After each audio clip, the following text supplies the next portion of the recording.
kumuha na nga tayo ng mga pantinda nating mga pinya.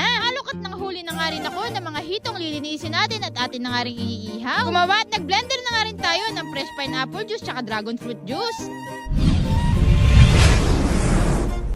Hello, what's up mga amiga, mga kahito? It's me again, ang tinderang vlogger ng hito at mga prutas. At eto na naman nga tayo at gumising na tayo ng maaga para makapagtinda nga ng mga paninda natin. Nasilayan ko na nga si Haring Araw, kaya eto kumuha na nga din ako mga amiga ng gagawin natin mga fresh fruit juices. Una nga natin ginawa, nagbalat at nagblender na nga rin tayo ng ating fresh fruit pineapple juice. Tapos sinunod na nga rin natin yung paggawa natin ng pineapple juice. Dahil nag-overheat na naman nga yung ating food processor, kaya eto blender na naman nga yung ginamit natin. O diba, sa mga gusto nga ng fresh fruit pineapple juice tsaka dragon fruit juice ay available na naman nga sa ating munting pwesto. Kapag ka naulan ay wala nga din at syempre malamig. Pagkatapos nga natin makapagtinda ng ating mga fresh pineapple juice tsaka dragon fruit juice, eto na at sinimulan ko na nga din nilinisin yung ating istante na paglalagyan nga ng iihawin nating hito. After ko nga malinis na to, bali pumunta nga lang ako sa palengke para nga bumili din ng uling. Taas na nga rin mga amiga, pati presyo nga ng uling, bali 300 pesos na nga din. Syempre dahil mag-iihaw tayo ng paninda nating inihaw na hito, anong gagawin? Syempre pumunta na nga ako dito sa aming pabiyayan nga ng mga hito at kumuha na nga din ako ng mga iihaw nating hito. Bali namili na nga lang muna tayo ng mga kukuhan at lilinisin nating hito. Yung magkakasize nga muna yung aking pinagkukuha. Sa sobrang tagal na nga rin mga amiga yung tubig nga dito dahil nga pinapalit-palitan nga lang din natin, nagkalumot na nga din yung ating lagayan. After nga nung paghuli natin, eto nilagyan na naman nga natin ng asin. Naasin na natin yung ating mga hito, kaya ayan.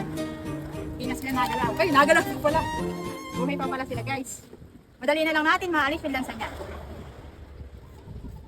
Yan o guys. Ayan ang epekto ng asin sa hito.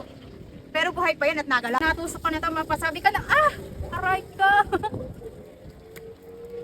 Yan, buhay pa yan sila. O ano, tara, linisin na natin ang maiihaw na natin. So, bali, ganito lang natin nililinis yung mga hito natin. Ang unang inaalis natin guys, ito. Tibo. Kasi pag natibo ka na ito, mapasabi ka, aray ko. Wala na. Oh, buhay pa yan siya. Tapos, yan. Tapos, dito guys, may inaalis dito. Sabi nila, malansa daw ito eh. Ayan o. Bukod nga sa matataba yung ating mga hito ay itlugan pa nga rin.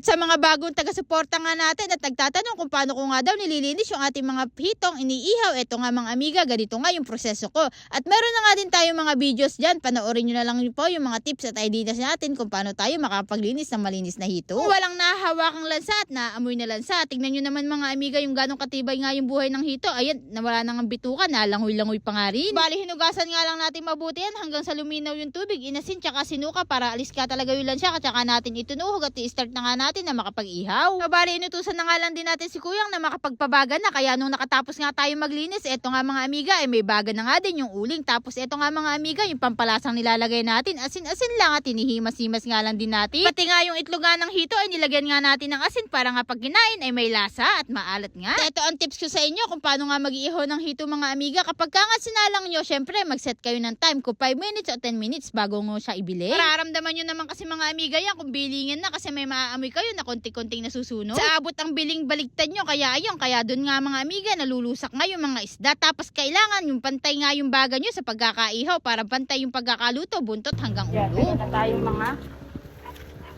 pinya. Ito, 100 lang to. 50, may pineapple juice, tsaka dragon fruit. Tsaka ayun, may mga paninda natin.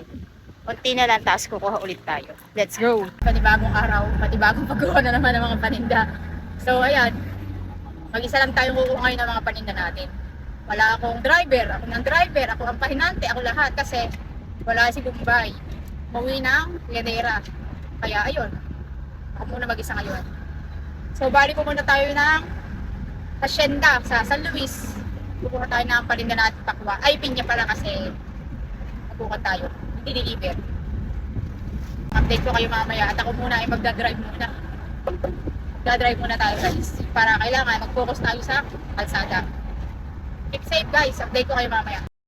So dahil malambot nga yung gulong ng sasakyan nga natin at kakargahan ng pinya, kaya yan, pinakargahan ko nga muna ng hangin. Eto nga, nakarating na nga din tayo sa Hacienda at kukunin na nga rin natin yung mga order nating pinya. So sa may mga order nga sa atin, eto na naman nga yung mga bagong pitas na pinya nyo. So habang magkakarga nga tayo ng mga order nating pinya, ay mag-shoutout nga muna tayo. Thank you and shoutout nga po kay Ma'am Jaya Mayo from Subic, Zambales, Barangay Naugsol. And also thank you and shoutout din po kay Kalingay Randy Puentes from Palawan. And also thank you and shoutout nga po sa mabait na si kuya na tumulong nga sa atin sa pagkarga nga ng mga pinya. Bali hinintay niya nga daw ako dito mga amiga para makapagpa-picture. Kaya shoutout sa'yo Kuya Felix Ordonia. At sa mga gusto magpa-shoutout dyan mga amiga, comment down below lang kayo para sa susunod na mga video natin kayo naman ang ma-shoutout ko bilang pasasalamat sa suporta nyo sa akin. So paano ba yan mga amiga? Hanggang dito na lang muna ang ating munting video at kami nga muna ay magkakarga pa ng mga paninda nating pinya tapos kukuha pa ulit ako ng dragon fruit sa Castañeda. Kaya hanggang dito na lang muli. Salamat sa panonood. Bye!